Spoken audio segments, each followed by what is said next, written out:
Today I can confirm that at the 80th session of the United Nations General Assembly in September, Australia will recognise the State of Palestine. Australia will recognise the right of the Palestinian people to a state of their own, predicated on the commitments Australia has received from the Palestinian Authority. We will work with the international community to make this right a reality.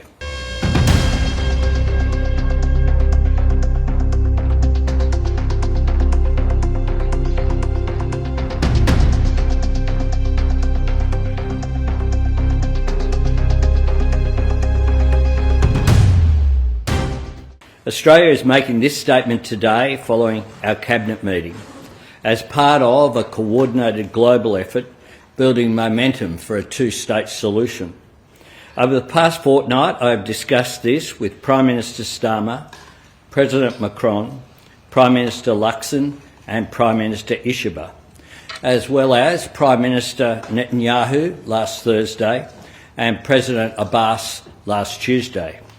A two-state solution is humanity's best hope to break the cycle of violence in the Middle East and to bring an end to the conflict, suffering and starvation in Gaza. The international community's vision for a just and lasting peace in the Middle East always encompassed two states living side by side with internationally recognised borders, a state of Israel and a state of Palestine, with security for the people of both nations.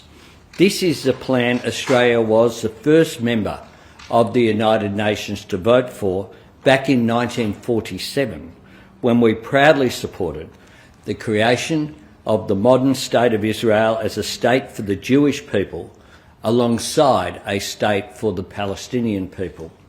And that is why, when we recognise the long-held and legitimate aspirations of the people of Palestine, we are also upholding and strengthening our commitment to the people of Israel and their right to live in freedom, security and safety. Until Israeli and Palestinian statehood is permanent, peace can only be temporary. Ever since the atrocities perpetrated by Hamas on the 7th of October 2023, Australia has stood with the people of Israel and our partners and allies around the world in calling for the release of the hostages. For the sake of their loved ones and all who share in their pain, we repeat that call today. Our government has made it clear that there can be no role for the terrorists of Hamas in any future Palestinian state. This is one of the commitments Australia has sought and received from President Abbas and the Palestinian Authority. The Palestinian Authority has reaffirmed it recognises Israel's right to exist in peace and security. It has committed to demilitarise and to hold general elections. This is an opportunity to deliver self-determination for the people of Palestine in a way that isolates Hamas, disarms it and drives it out of the region once and for all. The international community is moving to establish a Palestinian state, and it is opposing actions which undermine the two-state solution. The Netanyahu government is rapidly expanding illegal settlements. Settler violence in the West Bank has increased.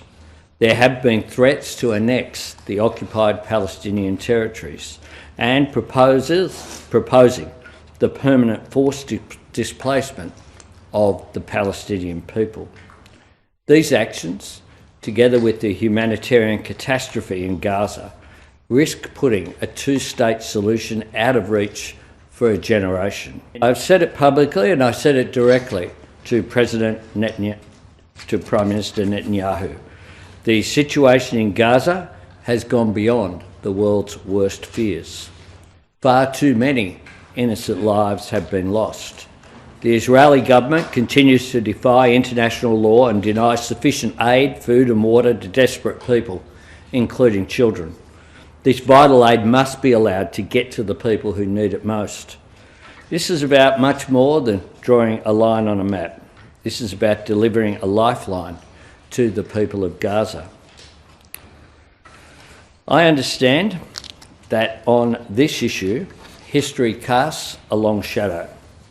Every generation has known failures and false dawns. Yet the story of this struggle is also one of opportunities not taken.